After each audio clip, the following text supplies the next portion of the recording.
जय हिंद दोस्तों। पिछले वीडियो में हम लोगों ने आर्टिकल 45 तक पढ़ लिया था। आज हम लोग आर्टिकल 46, 47 और 48 के बारे में देखेंगे। आर्टिकल 46 जो है मेनता हमारा जो है अनुसूचित जातियों और अनुसूचित जनजातियों के लिए है।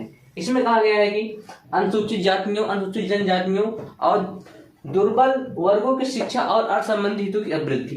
राज्य जनता के दुर्बल वर्गों के विशिष्टता अनुसूचित जातियों और अनुसूचित जनजातियों की शिक्षा और अर्थ संबंधी हितों की अभिवृद्धि विशेष सावधानी पूर्वक करेगा और सामाजिक अन्याय और सभी प्रकार के शोषण से उनकी जो है संरक्षा करेगा। देखिए इसमें कहा गया है कि जो हमारे समाज के अनुसूचित जनजाति के लोग हैं, जात के लोग हैं, सरकार जो है, सरकार मतलब यहाँ पर राज्य है, राज्य जो है वो क्या करेगा कि प्रयास करेगा कि शिक्षा को उसमें बढ़ावा दी जाए, उन लोग सब लोग पढ़ें और उनके जो आर्थिक स्थिति है वो सुधर जाए। साथ ही साथ इसमें कहा गया है कि ध्यान दिया जाए सरकार के द्वारा कि समाज में जो उनके साथ जो भी अन्याय होते हैं, जो भी उनको शोषण होता है, कि वो इसलिए होता है कि वो अनुसूचित जाति के लोग हैं, अनुसूचित जनजाति के लोग हैं, वो ना हो। फिर हमारा आता है आर्टिकल 47। इसमें क्या कहा गया है? पोषण स्तर और जीवन स्तर। पोषण स्तर का सेंस देखिए यहाँ पर ये है कि जो बच्चे देखेंगे आप लोग, जो गरीब लोग होते हैं जो और अपने बच्चों को पोषण आहार नहीं दे पाते हैं तो वो कुपोषण के शिकार हो जाते हैं। तो वही कहा गया, मतलब कि पोषण स्तर और जीवन स्तर, जीवन स्तर भी उनका ऊपर उठे को ऊंचा करने था, लोक स्वास्थ्य को सुधारने का राज्य का कर्तव्य होगा। इसमें कहा गया है कि राज्य अपने लोगों के पोषण स्तर और जीवन स्तर को ऊंचा करने और लोक स्वास्थ्य को सुधारने को अपनी प्राथमिक कर्तव्य मानेगा।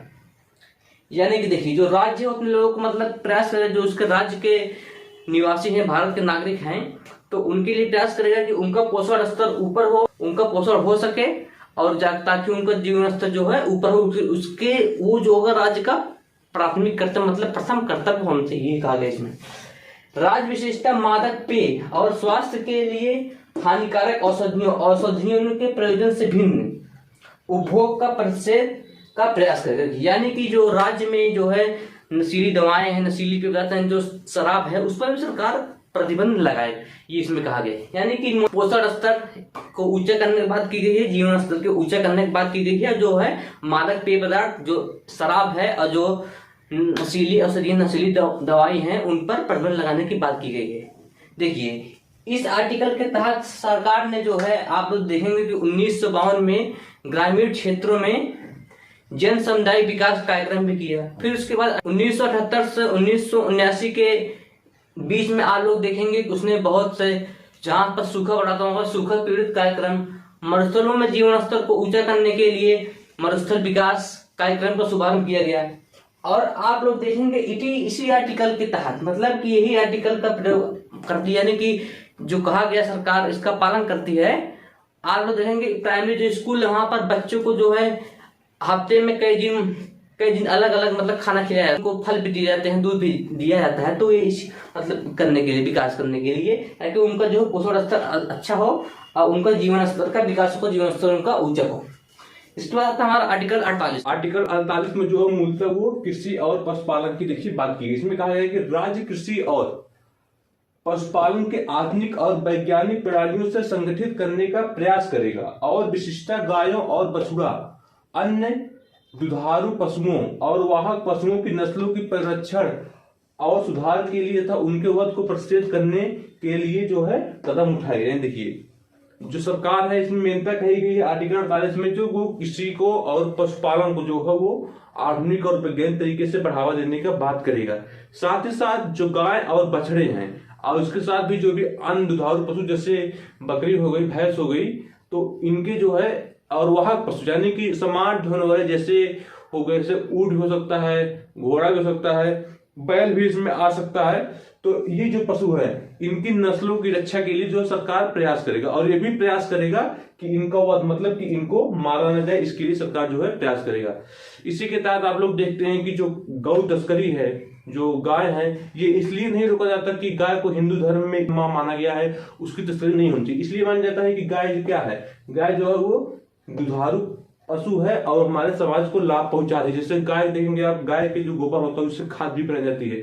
गाय की गौमूत्र से देखेंगे आप लोग किसको आयुर्वेदिक दवा में उसका प्रयोग किया जाता है। तो आर्टिकल एक बार सुप्रीम कोर्ट विवाद भी हो गया था कि आखिर गाय का वध क्यों नहीं किया, तो सुप्रीम कोर्ट ने कहा था क्योंकि वो हमारे लिए लाभदायक है।